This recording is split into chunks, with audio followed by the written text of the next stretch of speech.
If you're in the market for a diesel mini skid steer, you have a reason you're looking for one, and I'm telling you, it will meet your needs and exceed your expectations. Whether that is a Kymron, whether that is the V-Mang or the Durette, or the Ripa, or the Tovison, or the you name it. All these brands are available, coming in more and more every day. The market has changed so much in 1 year. It's unbelievable what's happened. Today, I want to walk you through my 1 year of ownership, learning this machine from the inside to the outside and everything in between, and share with you my long-term review of, is this machine right for you if you are looking for a diesel mini skid steer? It is so hard to believe that it's already been 1 year with my Kymron XTL 30.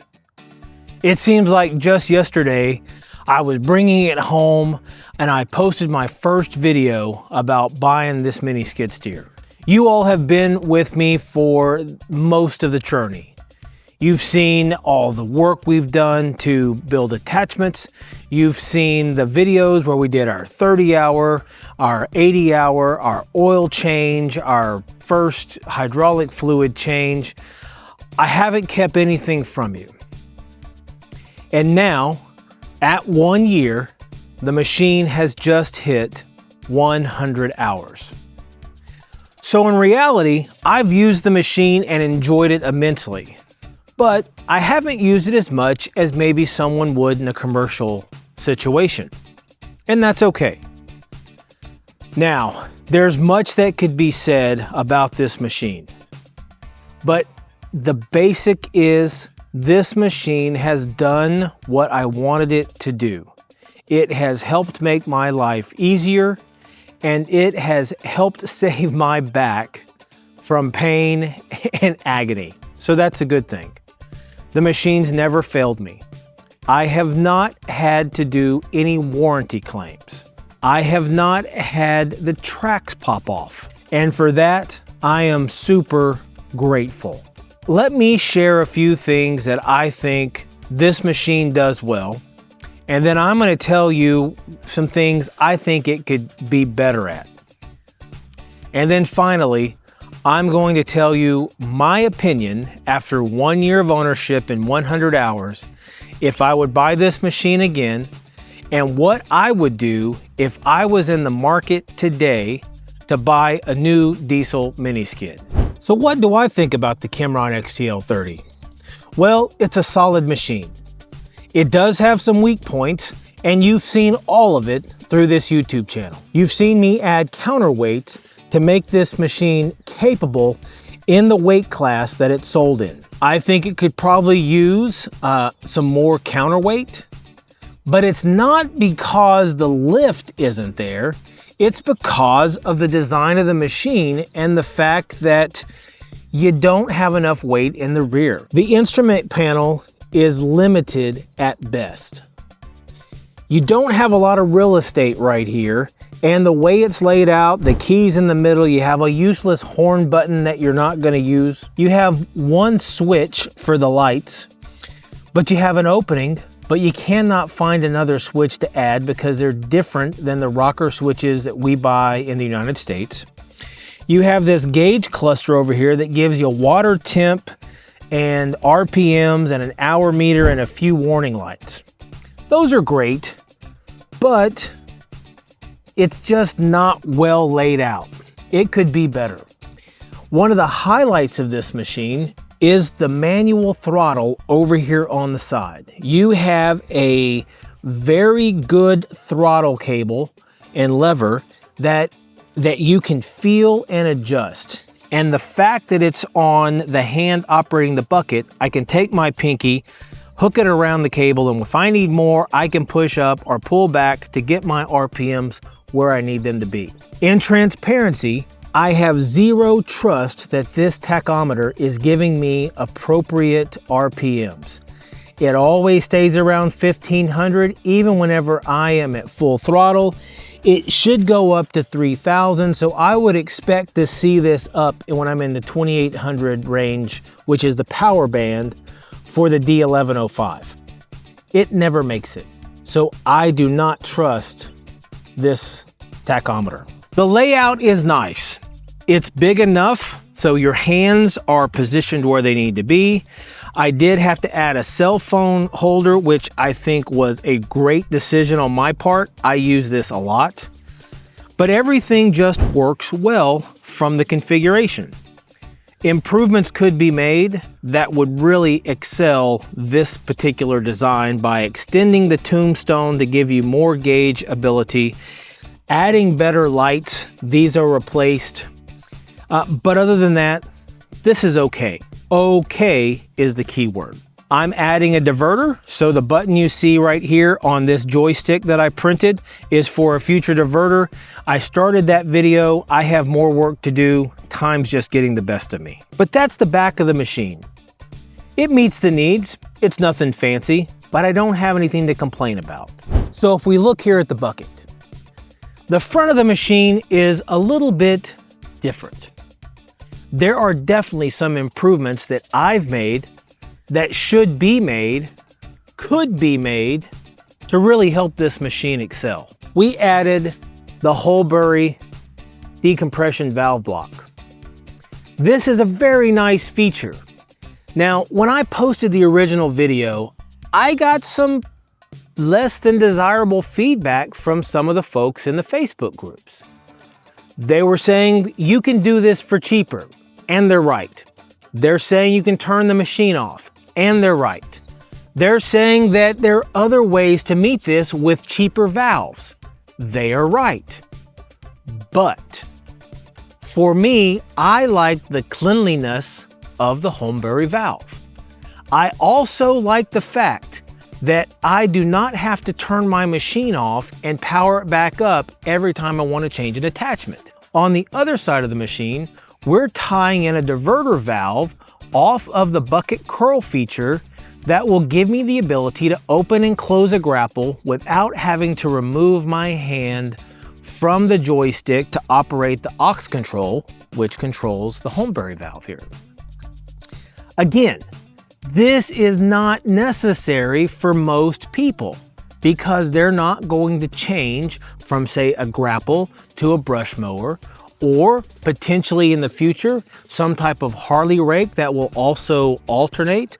So not everybody needs this. The joy has been that I've made this machine my own and have customized it to meet my needs. That's what this is all about. Now, what are the weaknesses up here? Well, the curl cylinder is weak. It can curl, but it's not as strong as it could be. And I would love to have a stronger curl cylinder so whenever I'm under a heavy pallet of brick, for instance, or I'm picking up a pallet of mulch, or I'm curling a pallet of dirt, I can get under it, pick that up, and curl. Today, because the curl cylinder is weak, you have to take your forks all the way to the ground, get your curl, and then pick up with the lift cylinders. The lift cylinders have plenty of power. The curl cylinder is weak. Looking at the engine bay, this is also an area that Kymron could make a minor improvement that would really benefit the machine. This top hood is attached with bolts. The bottom hood's on hinges to open. Well, as you saw when we did our oil change, you have to take the top off to get your hand back there to the filter to change the oil filter. Now, while I have had this off in the past, you can feel where originally holes were drilled for hinges to go right up here. And then they were welded in and painted over. Why? Why didn't they make this either a double hinged hood or one big hood so you could get to your entire engine bay with ease? Why not? I don't know. It's just a little bitty things with this machine that could be improved that would really help this shine at its premium price point. Also, the good thing about this machine is it has a an 8-inch wide track versus the 7-inch wide track that came out in the early 2025s through mid 2025 model year of the imported machines. Thanks to VMANG, 9-inch wide bar tracks are the go-to standard for imported diesel mini skids. You will see this on the full line of VMANG machines, machines made by VMANG for other importers, and you also see the multi-bar track pattern in 9-inch wide or 230 millimeters for the new Durette XC1100. Now, if you've watched the Kymron website at the inventory that they have not changed anything on the track pattern. Why not? If everybody else is moving to more refined track designs, why doesn't Kymron? They could go with the C pattern tracks, which are standard on some of the Bobcat machines, or they could go all the way to what I would consider is the industry standard now, the multi-bar tracks. I don't know, it's their decision, but for the $25,000 that this machine cost me out the door, if you were buying one today, I think that's an expectation you might have. I don't have a lot of negative about this machine that has developed from 80 hours to 100 hours. What I can tell you, my biggest displeasure with this machine is the same as it was before. At $21,900 list price, I believe this machine is overpriced. By the time you pay tax, get it out the door, shipping, whatever else you add onto it, you have a premium priced machine, and I don't think this is it. It's a good machine. It's a powerful machine, but I don't see them making changes that really increase the value. If anything, it's across the board. So the question that everyone would ask, would I recommend a Kymron XTL 30 if I was in the market to buy a machine today? And I will tell you, knowing what I know, I can't do that. I have spoken to a dealer that sells VMANG machines. And I asked him, would you mind telling me generally what's the pricing of the VM1000 and the 1200Z, the SAM 1200, but the 1200 model, which I would say is more powerful than this machine. And he was kind enough to share some pricing. I can tell you the VM1000 machine, which is probably the closest match to this one, is under $20,000. With the ability to even add some attachments before you get to $20,000. I think that's a pretty steal of a deal, and I think this machine would be rightly priced in the $16,000 to $17,000 market. The SAM 1200 or the 1200Z, but that one sells for about $25,000. So if I'm comparing apples to apples, the 1200 is faster. The 1200 can lift more. The 1200 has two sets of auxiliaries, so it has a high flow and a low flow. The 1200 has the larger displacement Kubota engine in it. The 1200 has a different dash layout. The 1200 has different buttons that allow you to keep your hands on the controls and operate your attachments. All of that is exactly what I would want and expect out of a $25,000 machine. So if you're in the market for a machine, I would tell you to shop around. Look at what's out there. So I am happy with my machine, but I've been asked, would you sell this machine to go buy something else? So I'm not getting rid of it.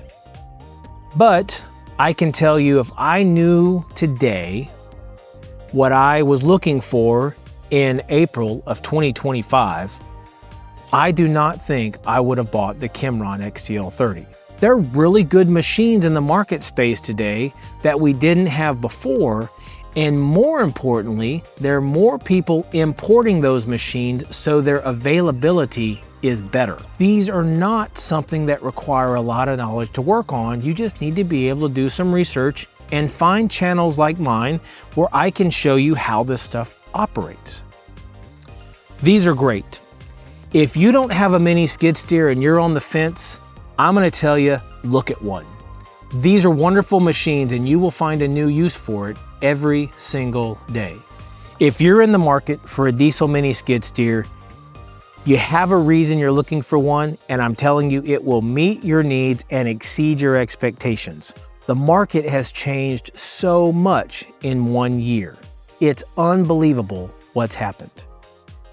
So to wrap up, 1 year, 100 hours, I would not buy a Kymron again. I don't think the value is there. For the price you pay, the machine has had 0 updates over the year. And updates have been rolling out month after month after month from some of the other major importers of machines. I think that there are basic design elements that they did not spec properly. My opinion, but it works. In fairness, the machine has not let me down. The motor has not let me down, the Kubota D1105. The Bondioli and Pavesi pumps have not let me down. The battery has not let me down. The overall unit has not let me down. In fact, it's done everything I've asked, and it's been a blast using it over the past year. But this is my 1 year, 100-hour review. I hope this helps you as you look at machines and you consider, is a diesel mini skid right for you? I hope this video is helpful to you. Please don't forget, hit that like and subscribe button. Leave me a comment on what you think. What machine would you look at if you were in the market today? I want to hear from you. I hope you have a great day. Thanks so much for stopping by. Thanks to all of you that have subscribed and been a part of my community. It really means a lot to me. I appreciate answering your questions. I love to see the input, and I really like your ideas. Have a great day, and as always, we'll see you on the next one.